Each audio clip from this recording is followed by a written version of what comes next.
말싸움을 이기는 가장 좋은 방법은 없이 싸우는 거라고 생각을 하거든요. 나 지금 뭐 잘못 말했나? 아, 내가 그때 그 말 했어야 되는데. 끝나고 저 좀 알려주세요. 안녕하세요. 2년차 변호사 유수환입니다. 안녕하세요. 2년차 변호사 김은정입니다. 네, 안녕하세요. 8년차 변호사 신현호입니다. 안녕하세요. 8년차 변호사 박은정 변호사입니다. 굉장히 자신 있습니다. 사실 뭐 말싸움뿐만 아니라 뭐 싸움도? 예, 싸움이라면 뭐 제가 조금 참고 말지, 손해보고 말지 약간 이런 스타일인 것 같아요, 오히려. 한 번 화가 나면 좀 급발진하는 스타일이어가지고 그때는 잘 안 지는 스타일이긴 합니다. 저는 말싸움 자신 없어요. 근데 제 생각에는 변호사님은 말싸움을 하실 필요가 있으실까요? 말을 잘 안 걸어요. 말을 잘. 변호사님은 얼굴만 이렇게 딱 예. 보여드려도 상대방이 말싸움을 걸지 않을 것 같아서 굳이 말싸움을 잘할 예. 필요성을 못 느끼시는 것 같아요. 이거 방송인데 계속 이러시면 안 되는데. 예. 저 같은 경우는 조근조근 조지는 스타일. 아, 예, 근데 조지다는 표준어입니다. 그러니까 그런가요? 표준어예요. 예. 표준어로 조지시네요. 네, 표준어로. 야, 이거 싸움은 손바닥 마주쳐야 박수가 나는 겁니다. 저는 절대 싸우지 않습니다. 예, 사랑합니다. 다 네. 잘못했지. 네, 그럼요. 다 변호사님 그럼요. 잘못했죠. 예. 방송을 통해서 한 번 더 죄송드립니다. 네. 이제 변호사라면 약간 논리로 접근을 할 거라고 보통 생각을 하시지만 저는 약간 억지를 부립니다. 잘못한 점을 좀 강조를 해서 결국에는 그래 내가 미안하다 이 얘기를 듣는 걸로 말싸움을 끝내거든요. 저는 사실 막 머릿속에서 정리해가지고는 말을 잘 못해서 좀 키워드를 순서대로 이렇게 메모를 딱딱딱딱 해가서 결론은 뭐 이렇게 지으면 되겠다. 내가 어떻게 내 할 말을 다 할 수 있을까? 이것이 굉장히 포인트인데 그러려면 사실 좀 침착해야 돼요. 일단 무조건 말을 천천히 하려고 노력을 해요. 왜냐면 조급해 보이면 안 되니까. 근데 왜 이렇게 급발진을 하지? 말싸움을 이기는 가장 좋은 방법은 논리 없이 싸우는 거라고 생각을 하거든요. 무논리? 목소리 크고 예, 예. 무논리를 이길 순 없어요. 예.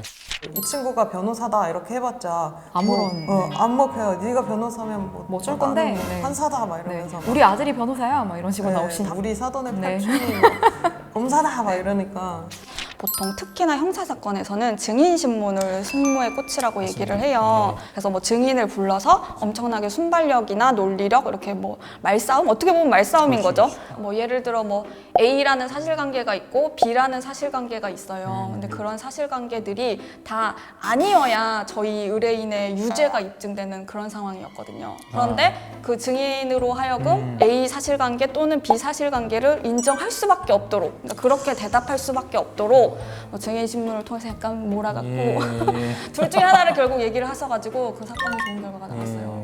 그런 거? 잘 몰아간다는 표현이 좀 그렇죠. 끝나고 저 좀 알려주세요.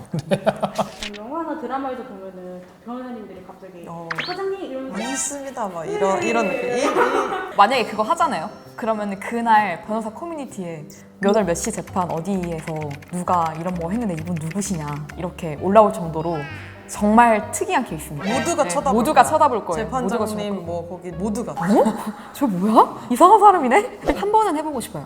변호사로 살면서 정말 내가 이대로 가면 질 것 같다. 한 번 내가 엎어버리고 싶다 할 때 한 번 정도는 제가 해보고 싶습니다. 저희는 가면은 예 동의합니다. 인정합니다. 네. 서면으로 제출하겠습니다. 죄송합니다는 하나? 죄송합니다는 웬만하면 약간 모양 빠지지 않나요? 죄송합니다는.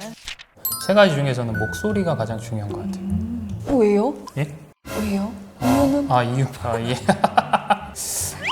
결국엔 말싸움은 누가 어떤 인상을 주었느냐로 이기냐 지냐가 판가름돼요. 그러니까 누가 여유를 잃지 않고 차분한 목소리로 얘기를 하느냐에 따라서 내가 이겼구나. 뒷싸움을 정말 잘하면요. 내가 말을 못하고 목소리가 작아도 이길 수 있어요. 다르게 말하면 자신감이라고 생각하거든요. 그 사람 표정을 보면서 어라? 뭐지? 나 지금 뭐 잘못 말했나? 이런 식으로 약간 헷갈리게 되거든요. 기싸움을 고를 것 같습니다. 목소리가 크고 아나무인의 무논리인 사람은 이길 수가 없어요. 그 세 가지보다 흥분하지 않는 거라고 생각을 하거든요. 목소리고 어휘 능력이고 안 생각나요. 딱 뒤돌아서 집에 왔을 때 내가 그때 그 말 했어야 되는데 흥분하지 않고 차분한 평정심을 유지하면서 말을 하는 게 제일 중요하다고 생각합니다. 그래서 저는 말하는 능력은 필수적으로 중요하다고 생각합니다. 변호사는 결국에는 돈을 받고 일하는 사람입니다. 물론 이제 공익적 측면도 있지만 저희가 받는 돈의 값은 결국 말값이랑 글값이거든요. 그래서 말하는 능력은 필수적입니다. 하지만 자기가 말을 잘 못한다고 해서 변호사를 또 못할 건 아니에요. 변호사로서의 말하는 방법은 의뢰인의 말을 순화하는 거. 그러니까 의뢰인들은 어떻게 표현할지를 모르시는 분들이에요. 변호사가 대신 표현을 해줘야 됩니다. 그 정도의 능력을 갖추신다면 또 그거를 계속 숙달하신다면 문제가 없으실 거라고 생각됩니다. 네. 말을 좀 못하신다고 생각하시는 분이 이 직업을 선택했으면 본인이 좀 힘드실 수 있을 것 같아요. 본인의 힘든 거에 문제지 이 직업의 역량을 측정할 때 그렇게 중요한 요소는 아니라고 생각합니다.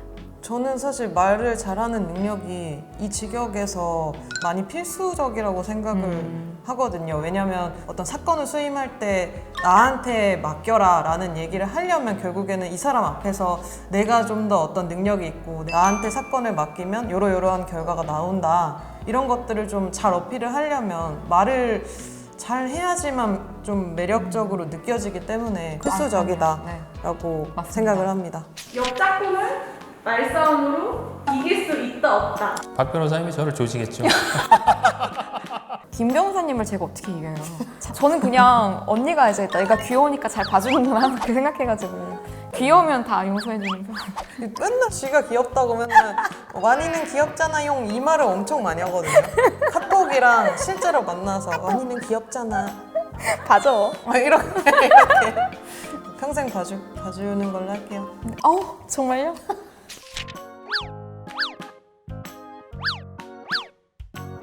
흔히 이제 변호사를 싸움꾼이라고 생각하시는 분들이 있는데 저희는 이제 싸움꾼보다는 사건을 해결하는 해결사에 가깝습니다. 그래서 이제 말을 잘한다는 거는 그 상황을 해결하기 위한 그런 해결사의 면모로서 보여지는 것이지 안 될 것 같은 부분을 변호사가 막 억지로 다 싸워서 이겨줄 수 있다라고 생각하시는 분들이 많은데 사실 그렇지는 못하고 법률적인 조언과 해결점을 찾아서 이제 해결해드리는 그런 직업이 저희 변호사라고 해결사입니다. 생각합니다. 네. 싸움을 안 하시는 게 가장 맞아요. 좋은 것 네. 같고요. 다만 그런 싸움이 생길 수밖에 없는 상황이라고 한다면 다른 변호사님들이 뭐 그런 어려움에 처해 계신 분들께 큰 도움이 될 수 네. 있다는 것을 좀 알아주셨으면 합니다. 굳이 싸우려고 하시지 않기를 바라고 평화롭게 사시기를 바라겠습니다. 오늘 영상 즐거우셨다면 구독과 좋아요 구독과 좋아요 눌러주세요. 눌러주세요. 눌러주세요. 알람 설정까지. 뭐 이 사람이 좀 부당하다. 그러면 그냥 녹음기 딱 켜고 제가 할 말 다 하는 편입니다. 네. 녹음기까지. 네.